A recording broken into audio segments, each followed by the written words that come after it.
परम शांति बाबूजी, आज मेरा जो क्वेश्चन है, पर चिंतन पतन की जड़, ऐसा क्यों कहा गया? आप इसको एक्सप्लेन करें।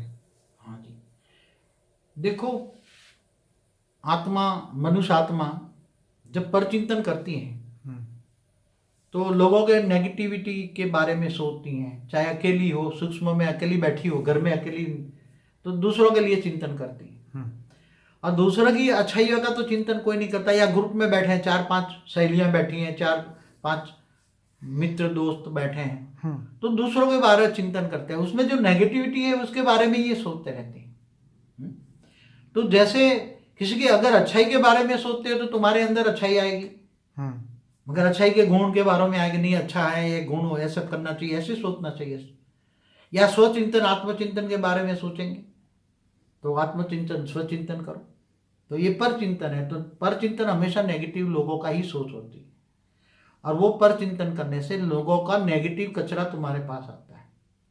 जो जिसके बारे में सोचते हैं तो उसको सोचते सोचते उसका संकल्प, जिसके बारे में सोच रहा है वो उसका संकल्प वहां तक पहुंच जाएगा। जिसके बारे में सोचता है वो उसके पास, उसका संकल्प वहां पहुंचा, उसकी सोच वहां पहुंची। भले वो उसको मेमोराइज नहीं कर सकता, ना वो उसको पकड़ सकता है, क्योंकि उस आत्मा में उसका संकल्प पकड़ने की शक्ति नहीं है। मगर वो संकल्प गया है तो उसके संकल्प, उसके अंदर, उसके ओरा में जो कचरा होगा वो एक्शन का रिएक्शन तो होगा ना। संकल्प गया है तो कुछ लेकर ही वापस आएगा ना।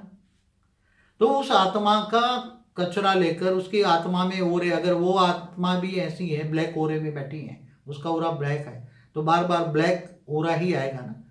क्योंकि जो पर चिंतन करते हैं उसमें गलत चिंतन करते हैं, नेगेटिव बातें सोचते हैं, नेगेटिव सोच होती है, नेगेटिव गुणों की बातें होती हैं, तो नेगेटिव से ब्लैक कॉस्मिक क्रिएट होती है, ब्लैक ओरा क्रिएट होता है।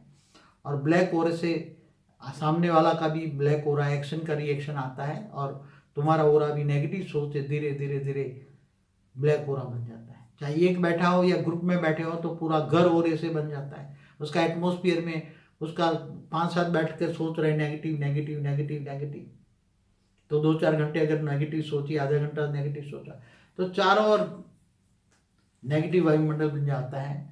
उसका नेगेटिव ओरा फैलता जाता है, नेगेटिव ओरा फैल कर चारों ओर जाता है, और उसकी सोच भी वायुमंडल में जाएगी ना। अब औरत तक से उसकी सोच तो चारों फैलेगी ना। आत्मा जहां से आई वहां तक उसकी सोच जानी चाहिए, ऐसा साइंटिफिक लॉ कहता है। क्या कहता है? साइंस वाले कह रहे हैं, मैंने कई बार बोला है कि आत्मा अगर गैलेक्सी से आई है तो उसकी नेगेटिव सोच गैलेक्सी तक जाएगी, यूनिवर्स से आई तो यूनिवर्स तक जाएगी, पूरे वायुमंडल, पूरे ब्रह्मांड में, पूरे सोलर सिस्टम में फैल जाएगी।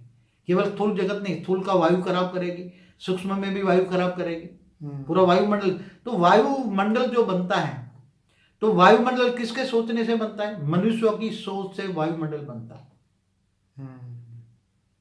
पहले जब ब्रह्मांड बना तो परम तत्वों की दुनिया थी, और परम तत्वों की दुनिया बनते बनते 3 तत्वों में आए, 3 तत्वों से 5 तत्वों में आए, और मृत्यु लोग 5 तत्वों में बन गए।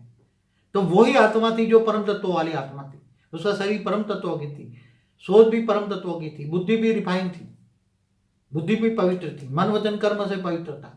वही आत्मा 3 तत्वों में आई, 3 तत्वों वाली माना सूक्ष्म जगत में आई, और सूक्ष्म जगत से भी स्थूल जगत में, मृत्यु लोक में आई। अब मृत्यु लोक के अंदर उसका 5 तत्वों का जो नेगेटिव भरा है, वो सभी मनुष्यों की नेगेटिविटी फैल जाती है चारों ओर, इतनी फैल जाती, तो उसको आत्माओं को पता नहीं है इसकी। फिर धीरे धीरे नेगेटिव सोच, नेगेटिव नेगेटिव, और वायुमंडल नेगेटिव और नेगेटिव। तो कलयुग का प्रभाव, लोग कहते हैं ना, कलयुग में नेगेटिव सोच होगी, नेगेटिव कर्म होंगे, नेगेटिव बुद्धि होगी। तो फिर क्या करता है? क्यों कलयुग के अंत में क्यों विनाश होता है? जैसे ब्रह्मा द्वारा सज्जन, विष्णु द्वारा पालना, और शंकर द्वारा विनाश क्यों करवाते हैं? और ऐसा क्यों कहना पड़ा कि यदा यदा ही धर्म से ग्लानिर्भवति भारत अभ्युत्थान अधर्म से तदात्मानं सृजाम्यहम्। जब जब भी धरती पर अधर्म, अधर्म माना नेगेटिव सोच, पर चिंतन, अधर्म माना पर चिंतन, नेगेटिव सोच से नेगेटिव वायुमंडल, और उसकी 5 तत्वों पर इफेक्ट होती है ना, आकाश, वायु, और वायु तत्वों पर इफेक्ट होती है। तो वायु तत्व की इफेक्ट जल पर पड़ती है, जल और धरती पर। धरती में भी एक एक आत्माओं की सोच रिकॉर्ड पड़ी है, धरती के एक एक सेल में, वायुमंडल के एक एक सेल में, पानी के एक एक सेल में नेगेटिव सोच हो जाती है। इसलिए क्या होता है? खाने जैसा अन्न नहीं है, पीने जैसा पानी नहीं है, और हवा में, श्वास में प्राणवायु नहीं है। प्राणवायु के अंदर भी नेगेटिव सोच है। तो वायु तत्व तो जबरदस्त बॉडी तत्व को इफेक्ट करती है। बॉडी में वायु तत्व का बहुत इंपॉर्टेंट है। अगर श्वास बंद कर दी जाए तो इंसान कितने टाइम जीता है, और खाना बंद कर दे कितने टाइम जीता है, जल बंद करे कितना टाइम। तो श्वास की बहुत बड़ी, वो 70% बॉडी की एनर्जी को चलाती है श्वास तत्व। श्वास खराब हो जाता है, और श्वास खराब हो जाती है तो प्राणमय शरीर खराब हो जाता है। प्राणमय शरीर में नेगेटिव सोच आती है, नेगेटिव सोच से मन खराब होता है, तो सभी का मन धीरे धीरे खराब होता है। प्रकृति के 5 तत्व इम्बैलेंस हो जाते हैं। और फिर धरती पर सतयुग में ऐसे अर्थक्वेक और नेचुरल कैलेमिटियां नहीं होती, क्योंकि वहां जो मनुष्य आत्माएं भी बहुत कम होती सतयुग में, और नेगेटिव सोच नहीं होती। आत्मा की लंबी आयु होती है, शरीर हल्का होता है, उड़ने की भी शक्ति होती है। आत्मा एकदम सोचा और ऊपर जाने की भी शक्ति आ जाती है। दूसरे लोग तीसरे लोग में भी जा सकते थे, और तीसरे लोग वाले भी धरती पर आकर वापस चले जाते थे ऊपर। इंद्र की अप्सराएं भी धरती पर आती थी नहाने के लिए, मानसरोवर में जैसे धरती पर। तो मनुष्य का पर चिंतन, इसलिए कहा कि पर चिंतन करने से पतन की जड़ आते हैं। मतलब केवल अपने आप की तो पतन की जड़ होती है, मगर सभी मिलकर नेगेटिव, कलेक्टिवली नेगेटिव सोच पूरी प्रकृति के 5 तत्वों को नेगेटिव कर देती है। इसके कारण नेचुरल कैलेमिटी बढ़ती है। अगर परम शांति के वाइब्रेशन फैलाएं, आत्मस्वरूप में स्थित होकर पावर फैलाए परम शांति का, तो यही प्रकृति के 5 तत्वों में परम शांति फैल जाएगी, तो प्रकृति भी शांत हो जाएगी, प्रकृति भी एकदम शांत हो जाएगी। नेचुरल कैलेमिटी नहीं आएगी, लोगों की सोच, कलेक्टिवली सोच बदल जाएगी, लोग शांत अच्छा सोचेंगे। इसलिए आत्मा में भी शक्ति डाउन हो जाती। क्या हो जाती? धीरे धीरे आत्मा पर आवरण चढ़ जाता है, आत्मा की शक्ति डाउन हो जाती है, और आत्मा की तमो प्रधान हो जाती है। आत्मा भी नेगेटिव सोच से तमो प्रधान बन जाती है। पहले आत्मा सतयुग में सतो थी, फिर रजो और तमो प्रधान बन गई। नेगेटिव सोच भरते भरते भरते वही आत्मा सतयुग में अच्छी थी, ऊपर के लोकों में भी जा सकती थी, हाई डायमेंशन में भी जा सकती थी, हायर लोकों में भी, भूलोक, बबुलोक, स्वलोक, महालोक तभी जा सकती थी आत्माएं।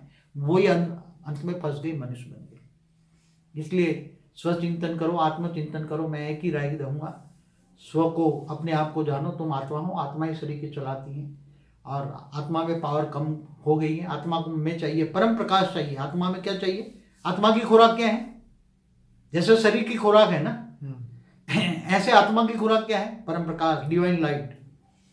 तो वो जिनके पास पावर हाउस से कनेक्शन जोड़ो, जिनके पास परम प्रकाश है, डिवाइन लाइट है, और हाई कला की पावर है, तो वो ऑलमाइटी ऑथोरिटी है।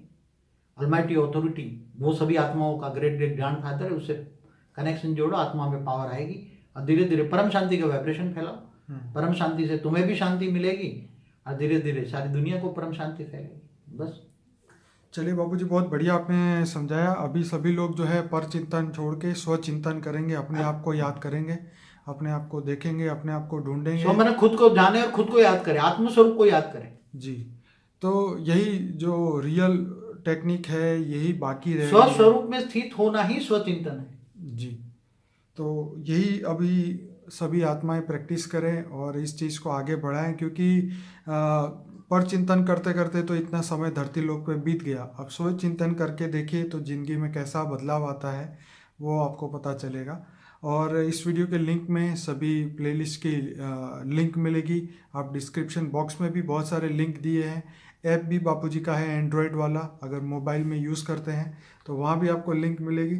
हमारे भाइयों बहनों के कॉन्टैक्ट नंबर भी है, तो आप जब भी जुड़ना चाहें तो पहले ये हमारे प्लेलिस्ट ज़रूर देखिए। अनस्पोकन ट्रूथ बाय बापूजी का, इंटरव्यू विद अनंत का, तो ये प्लेलिस्ट के अंदर हर क्वेश्चन के जवाब है आपके, तो ज़रूर देखिए और सभी लोगों को आगे पहुंचाइए। वीडियो के नीचे लाइक करें, कमेंट करें, और इस वीडियो को चैनल को सब्सक्राइब करना ना भूलें, क्योंकि पर डे 1 न्यू वीडियो आने वाला है और आप सबको इससे बहुत फ़ायदा होगा। तो चैनल को सब्सक्राइब करके रखिए और सभी लोगों को ये मैसेज दें कि परम सत्य ज्ञान सुनने समझने का समय आ चुका है, तो जल्दी से जल्दी जुड़िए। बापूजी आपका बहुत धन्यवाद। परम शांति। परम शांति।